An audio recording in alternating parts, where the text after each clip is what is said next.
Many homeowners have security cameras on their properties these days, all the better to catch would-be thieves and vandals. And increasingly, homeowners are choosing to post videos of wrongdoing to social media. But beforehand, there are some things to keep in mind to ensure you stay safe and avoid any legal pitfalls. A package eagerly anticipated, swiped in the blink of an eye. A new set of winter tires, ruined by the spontaneous actions of some kids. They're familiar scenes on social media, prompting that awful sinking feeling in the gut and a need to share. People post these videos as a way of gaining some control. They've been a victim of a crime, and they can say, look, this happened to me. I want other people to be aware of it. I want to protect other people in my neighborhood or other people that I might know. However, lawyer Jason Kully warns there are a few things to keep in mind before posting a video online.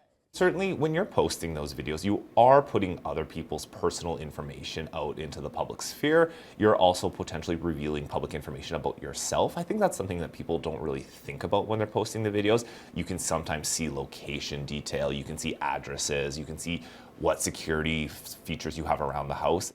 But could sharing that footage actually get you into legal trouble? As of last year in Quebec, the premise of innocent until proven guilty means it's illegal to share photos or videos of a private person without their permission, even if an alleged crime was committed, as it could be considered a case of defamation.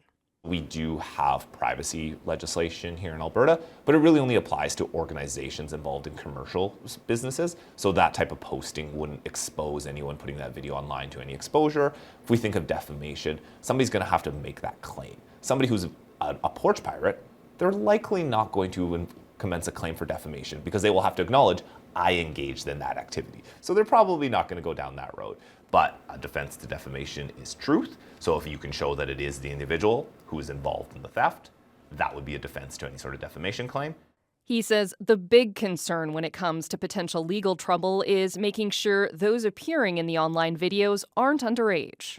We do have legislation in Canada that applies to youth under the age of 18, which prohibits any sort of identification of that individual involved in a crime or posting of their pictures and names. So there could be some concerns related to the identification and publication of youth images.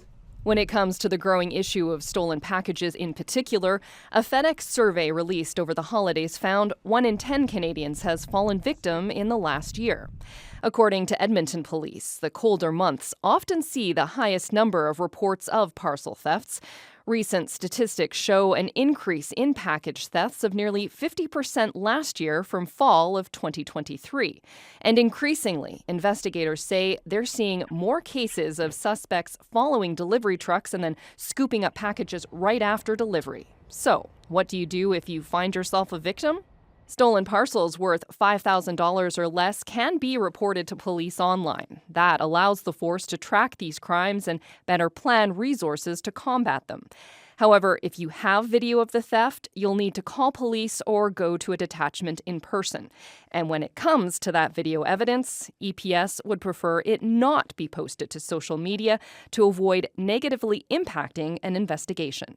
There could be a potential where if the person is known that they're on video, if they see themselves on social media, if it gets referred to them, then they'll make efforts in the next course to hide their identity, that they may stop engaging in the acts. And again, that would be a good thing for other individuals, but it may make them harder to locate. From the police perspective, I also just believe they have some concerns about individuals becoming involved in potential vigilante justice.